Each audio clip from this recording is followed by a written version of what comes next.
I'm Rick Kaler. Thanks for joining me. One of the most asked questions that I get is, why is the stock market going up when the economy continues to do nothing but get worse?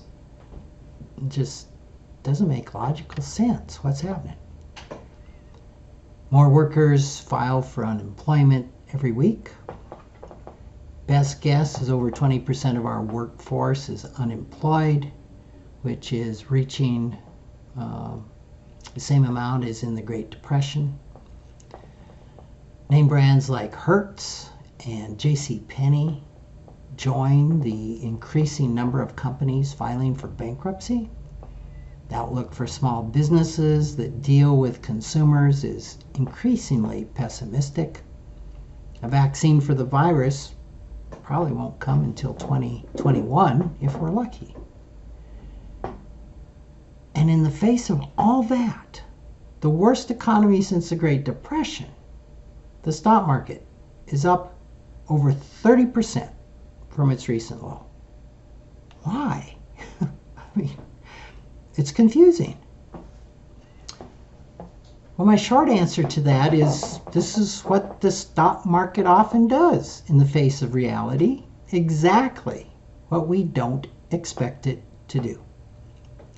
Human behavior is the driver of financial markets, and at first glance, it appears that the rise or fall of financial markets often makes no logical sense, just in the same way that human behavior often seems to make no logical sense. However, financial therapy teaches us that all irrational behaviors, no matter how illogical they may seem to you or others, make perfect sense when we understand the beliefs behind them. History suggests it's not illogical, or it's not logical for a person to sell out and go to cash when their financial portfolio is declining in value. In fact, the further the decline in the portfolio, the more illogical it is to sell out. Why?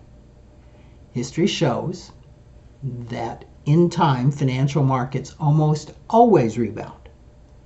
Perhaps specific securities may never rebound, and some may actually go bankrupt, but the general market almost always recovers. So the lesson from history is that when financial markets go on sale, it's a time to buy more, not sell. However, that belief that something is on sale is true only if the price reduction is temporary. If you believe the price drop is temporary, then there's plenty of incentive to stock up because buying at the new price represents a deal.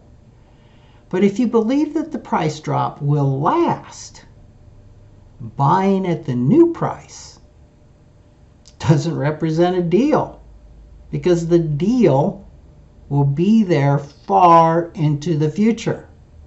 There's no reason to buy unless you need that product or service today.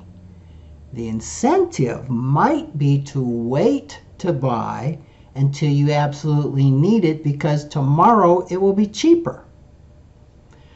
Further, if you have a lot of the product, it might make logical sense to sell any surplus today because you can buy it back for less tomorrow.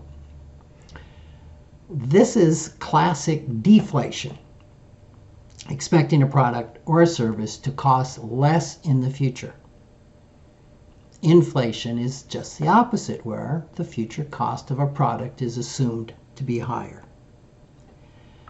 So when the stock market falls and the belief is that the reduction is permanent and the price of a security will be lower tomorrow, it makes perfect sense to sell everything because tomorrow it's going to be worth even less.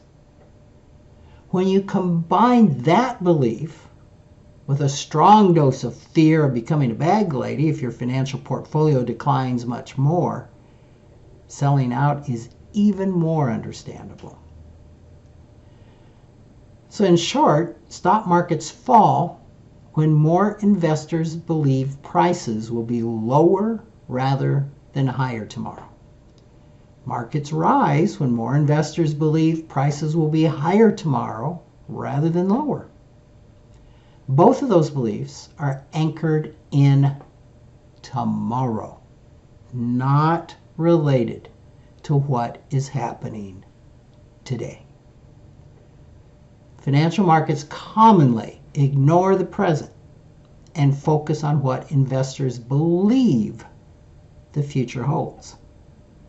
When viewed in that light, stock market increases and declines are always logical. Thanks for listening.